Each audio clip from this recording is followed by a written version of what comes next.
Ready, set, stock up. This is your ultimate guide to a grocery haul that saves you big. If you're living paycheck to paycheck and you just feel like your grocery bill is eating away at your budget, we're here to help you flip the script. Grocery shopping doesn't have to be just another task on your list. It can actually be your secret weapon for saving big time money. That's right. So we're talking about the art of the grocery haul. You know, where you stock up on enough food to get you through the month without it draining your bank account, which is way cool. So whether you're shopping for yourself, a couple of roommates, or you have a big family you gotta feed, we've got strategies to make it work for you. Hey everybody, welcome to Thrifty Budgeting. So if frugality is your game, then this grocery haul adventure is your playground. Today, we're serving up 6 cool tips to make your shopping spree a breeze and your budget sing. Now you want to be sure and stick around until the end for the ultimate tip that's going to tie everything together like a bow on a well-wrapped gift. Now picture this. Many folks out there do all their grocery shopping just once a month. That's right, one epic trip, and they're set for 4 entire weeks. So not only does this save time because you'll have no more frantic midweek trips at the store that you gotta run and do, but it's also gonna slash your stress levels because you know that your pantry is stocked and ready for anything. Ready to embark on this saving spree? Well then let's count down with tip number 6. Master the monthly meal plan and grocery list. Before you embark on your grocery haul extravaganza, you need a game plan. So think of this as a blueprint for your monthly kitchen conquest. The first step, craft a 1-month meal plan. So this handy guide is not only going to help you decide what culinary delights you're going to whip up each week, but also give you a crystal clear view of the ingredients that you'll need for the next 4 weeks. Now this step alone is a major time and money saver. So grab those recipe books or fire up Pinterest and map out your meals for the month. Now you want a bird's eye view of your breakfast, lunch, and dinners for the next 30 days. Now this isn't just meal planning, it's a meal mastery, as you can tell. So many meals to do, right? Don't worry, there are apps that can make things easy for you when it comes to this. There's Mealime, Paprika Manager, or Plan to Eat. Now all 3 of these apps excel at helping you create meal plans and grocery lists in one place, and they ensure that every ingredient for your carefully crafted menu is accounted for and make shopping as seamless as possible. While Mealime simplifies your meal planning with easy-to-cook recipes, Paprika Manager offers powerful tools for organizing and customizing your recipes, and Plan to Eat lets you build your recipe collection and streamline your shopping. So when making your list, be sure and plan your meals strategically. So for the first week, you're going to want to focus on dishes that will use the most perishable items. And as the month progresses, you're going to shift meals that rely on longer lasting or frozen ingredients. So for example, let's say you have a crisp chicken salad on your menu. You want to enjoy it at the first of the week so your lettuce and veggies stay fresh. So the goal here is to use what you've got and then keep food waste to an absolute minimum. Now, if you plan to cook up any big batches or casseroles, then that is absolutely perfect because not only can you stretch those meals over an extra day or 2, but your leftovers typically can also be frozen for a future lazy night when cooking feels like a distant dream. So keep these tricks in mind as you create your meal plan and grocery list. Alright, now that you're armed with your list, let's move on to making your grocery haul a breeze with tip number 5. Simplify your plan. So let's keep it simple and stress-free. Sounds good, right? Well, grab a dry erase board or print out calendar, and then you're going to hang it in your kitchen. And this visual aid is going to become your go-to guide for the day or even the week. And it's going to remind you of exactly what's on the menu. So you're going to jot down meals for breakfast, lunch,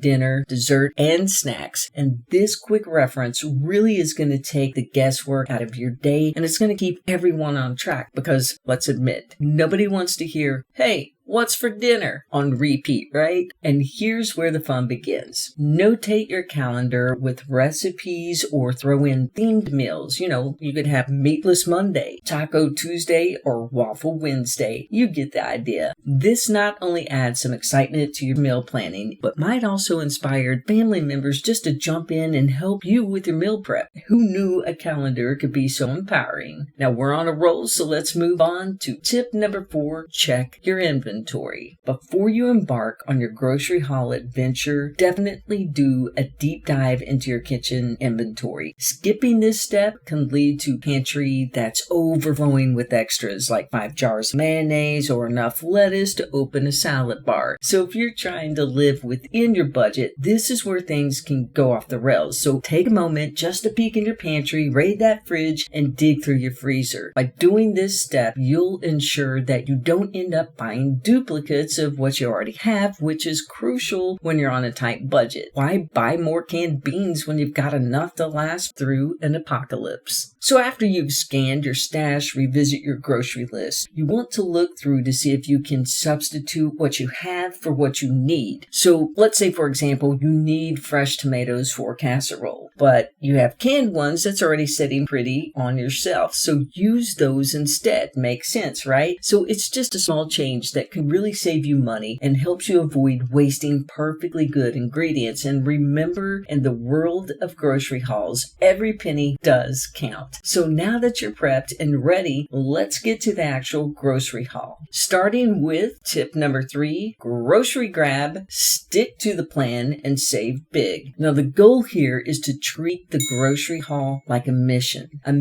to save money in your grocery haul and stick to the plan. Ideally, you want to take this trip solo so you can focus, no distractions. Your goal is simple. Stick to the list. So as you toss those essentials into your cart, mark them off and keep yourself organized and on track. So another thing that you can do to save money when you're shopping is be sure to check unit prices on items. So unit price is going to tell you the cost per ounce, liter, or pound. And it's the secret weapon for savvy shoppers. It's like having the answers to a quiz right in front of you. So if your store provides these unit prices, and most of them do, use them to game the system and make sure you're getting the best deal. Now, buying in bulk can also be a smart move, but only if it truly saves money in your grocery haul. Now, this is where checking that unit price really does pay off. So don't assume that the bigger package is always the better deal, because that's not always the case. So another thing you can do to cut down on cost and save money is you want to avoid convenience items too. So let's take prepackaged salads, for example. Now they may look appealing, but they often cost double or more of what you could pay to make that same salad from scratch. Plus, making it yourself means that you can tweak it just the way you like. So know the prices at different stores so you can plan your haul effectively. Maybe your local grocery has a weekly meat special, something like 5 for $25 deals. These are the kinds of bargains that you definitely want to capitalize on. Some markets also sell their meat at a discount rate early in the morning. So be sure and check and see what your store's routine is. And don't forget the little things that add up. If your store charges for bags, bring your own. It's not only going to save you money, but it's also better for the environment. No one wants to see wildlife tangled up in our plastic convenience. Okay, we're on a roll. Now, once you head home, it's time to implement tip number 2, unload and organize. So here's where your organization skills really get to shine. So when you're unpacking from your shopping haul, you want to make sure to rotate your items so you're using the oldest products first. Keep your fresh produce in front and in the center of the fridge so it doesn't get lost in the abyss and turn into a science experiment. Seriously, how many times have you found a mystery vegetable at the bottom of the crisper and couldn't tell if it was a cucumber or a zucchini? So don't let your groceries go from fresh to forgotten. You want to keep those fruits and veggies in the spotlight. So if this is your first go around at shopping haul, consider emptying out your pantry first. This is going to make life a little easier for you. So then you want to rotate and restock items with the best used dates facing forward and newer items at the back. Now group similar items together, keeping keeping all your pasta in one area, all your canned goods in another, and so on. So this simple organization goes a long way, especially when you're working with a shoestring budget. Now here's a little old school wisdom that still packs a punch, especially if you're trying to make the most out of a shoestring budget. Now consider transferring some of your staple foods into airtight containers. I mean, sure, yes, there are some foods that come in resealable bags, but let's be honest,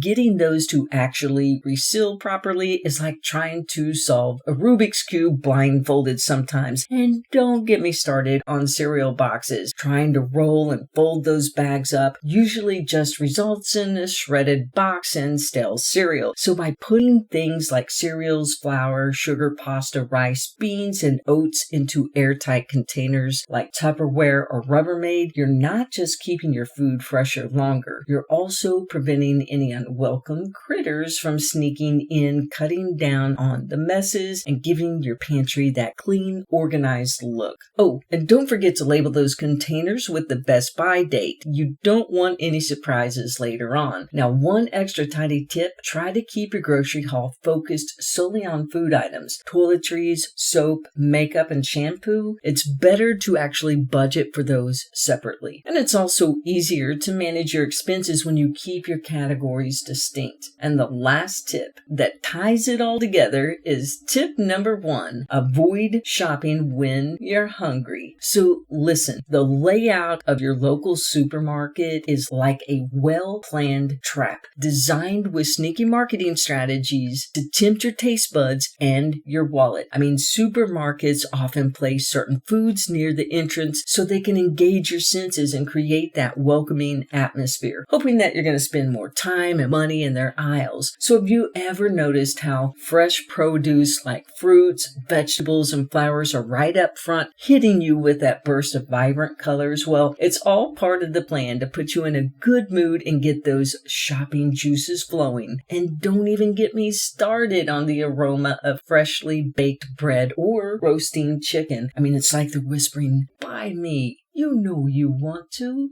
So research shows that shopping on an empty stomach is a one-way ticket to Snack City. And for those of you who have done it, you know, because you end up with way more munchies than you actually needed, blowing through your grocery budget on things that you didn't plan to buy, like that jumbo bag of chips that you swore you wouldn't get. But guess what? You will notice a significant difference in your grocery bill if you have a meal before you hit the store. I mean, it's like putting on armor before going into battle, only your armor is a nice full stomach. And those are some grocery haul tips that you can use to avoid overspending and to save money if you're on a budget. Also, if you have any thrifty budgeting tips that you would like for us to cover in our upcoming videos, be sure and drop those down in the comments. Now, if you're not already, we would love for you to become a part of our thrifty budgeting family. So please be sure and hit that subscribe button and turn on the notification bell, and that way you don't miss out on any videos on thrifty budgeting. So let's connect, and I'll see you in the next video. Take care.